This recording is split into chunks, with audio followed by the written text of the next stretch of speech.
two powerful men, each too proud to pick up the phone. Will Ripley, CNN, Taipei.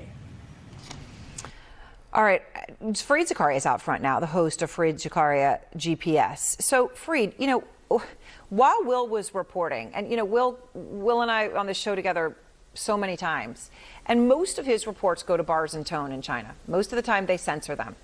They did not censor this. A report about a potential invasion of Taiwan, beginning with a U.S. general saying that they are not practicing, that they are literally rehearsing, that these aren't drills. And they don't censor it. What is really at stake here tonight?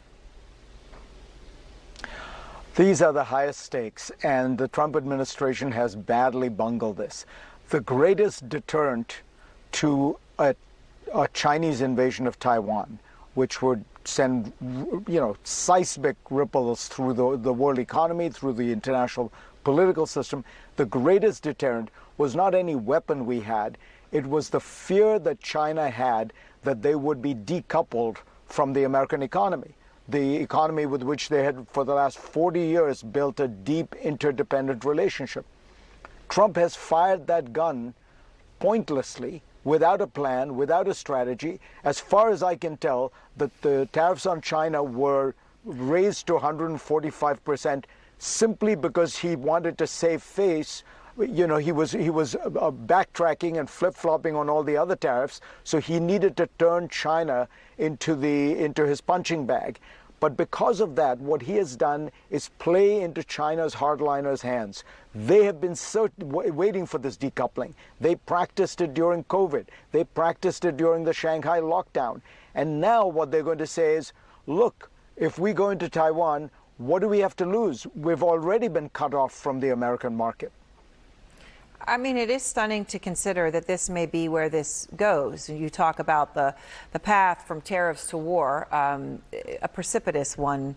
In China, I want to just show this. Will Ripley, showed that post that the Foreign Ministry recently posted on X. So this post, Fareed, has now 13 million views. So what it's of is the former leader Mao Zedong speaking during the Korean War era. Now, that is the last time, the Korean War, when China and America were actually at physical war, clashing on a battlefield, right? That's being posted now. And he says, in part, Mao, no matter how long this war lasts, we will never yield. And that is trending now in China.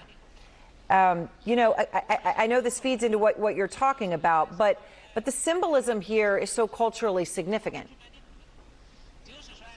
The beginning of China's modern history that every school child is taught in history books is that China was forced and humiliated by Western powers, including the United States, in the 19th century, and had to back down and had to accept humiliation and a kind of neo-colonial arrangement with the foreign powers. And the message of Chinese history is never yield like that again. We will never allow ourselves to be put in a position like that. Look, and the Chinese have a fairly strong hand.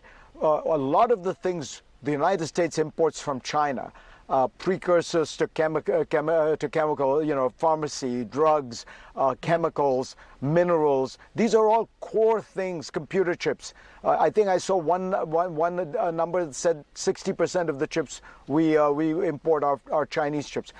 We need that stuff. It's not going to be easy to find it somewhere else. You can't find rare earth all over the world. The Chinese, on the other hand, a lot of what they get from us, agriculture, soybeans, things like that, they can get from elsewhere. And most importantly, don't forget, China is a dictatorship. Xi Jinping doesn't have to worry about public opinion in quite the same way that Donald Trump has to worry about it.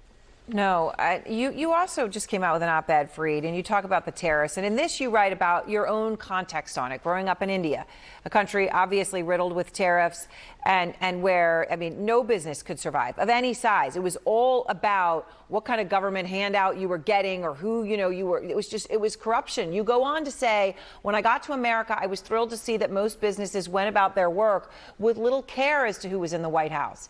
But now I watch tech pioneers give interviews slavishly extolling Trump's genius, and Wall Street titans race to post North Korea-style congratulations to the president for his brilliance in rescuing the economy from his own actions.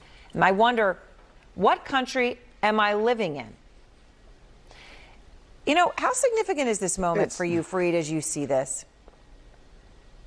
It's a very sad moment, honestly, because to me, as a kid coming to America, America was the city on the hill, the shining example of how a modern economy should work. You have a market, you have rules, you have laws, everybody plays by them. It doesn't matter whether you know the prime minister, the president, a senator. That wasn't important. What was important was the merit. Did you have a good product? Could you sell it to people? And now when you look at the orgy of corruption that is going to be unleashed, we have studies already from the first Trump term. Firms that gave money to Republicans got more exemptions than firms that gave money to Democrats. Already you have Vietnam saying we're gonna expedite the Trump organization's project. Real estate projects are being signed in 19 countries with the Trump organization right now. Yep. All of it says to you that this is an economy where political favor, knowing people, all that has become the key, not the market, which was the glory of the American economy. All right, Fareed, thank you very much. And I just want to show everyone what is on screen right now in China as this report aired. As I said, this is just when Fareed was talking about Mao Zedong. When we had that particular part of the conversation, it went to bars, Fareed. The rest of the conversation, Will Ripley's report, all of that they did not censor.